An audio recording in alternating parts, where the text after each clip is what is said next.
La vertu de crainte. Psaume 33, verset 12. Venez, mes enfants, écoutez-moi, je vais vous enseigner la crainte du Seigneur. Telle est la première leçon de sagesse que le divin esprit donne à l'âme sérieuse. La crainte du Seigneur nous prévient et met sous nos yeux la vision des châtiments justes du péché. La crainte du jugement et des châtiments divins est salutaire. Elle éloigne efficacement du péché. Il s'agit de la crainte filiale. La crainte purement servile glace l'âme, tandis que la crainte filiale la conserve dans l'amour de Dieu. La crainte de Dieu a pour but de nous faire haïr le péché. Elle renforce le désir de sainteté. Hébreux 12, versets 6 à 11.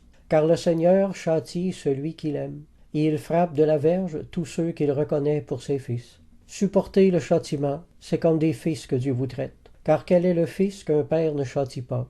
Mais si vous êtes exempts du châtiment auquel tous ont part, vous êtes donc des enfants illégitimes et non des fils. D'ailleurs, puisque nos pères selon la chair nous ont châtiés et que nous les avons respectés, ne devons-nous pas, à bien plus forte raison, nous soumettre au Père des esprits pour avoir la vie?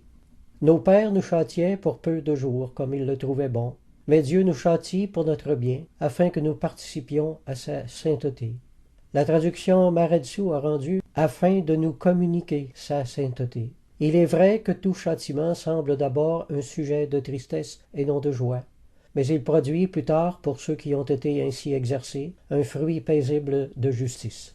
Une autre traduction a rendu « il est vrai que toute expérience pénible est d'abord un sujet de tristesse, mais il produit plus tard, pour ceux qui se sont ainsi laissés former, un fruit paisible de justice ». Les châtiments de Dieu sont autant motivés par son amour que le sont ses bénédictions. Il existe une crainte bien plus terrible que la crainte des châtiments, c'est la crainte de ne plus être dans ses bras. Mais si Dieu châtie sévèrement le péché, il nous conserve toujours son amour et ne cesse pas de nous aimer. S'il arrive que Dieu nous cache sa face, il ne nous détache cependant pas de son cœur. Le chrétien qui vit dans le péché a à craindre de recevoir une fessée. En Dieu, il y a l'amour dur et l'amour tendre, l'amour viril d'un père et l'amour sensible d'une maman. Il est à la fois le père qui discipline et la mère qui fait appel à la sensibilité. Il parle avec la douceur d'une mère et gronde avec la fermeté d'un père. Quand Dieu nous châtie au lieu de nous bénir, ce n'est qu'une forme différente de l'amour.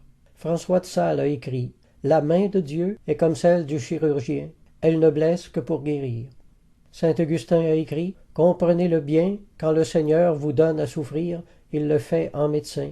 Et l'affliction qu'il vous envoie, loin d'être un effet de votre condamnation, est un remède destiné à vous sauver. » Fin de citation. Le péché détruit nos vies alors que la sainteté nous met à l'abri du malheur.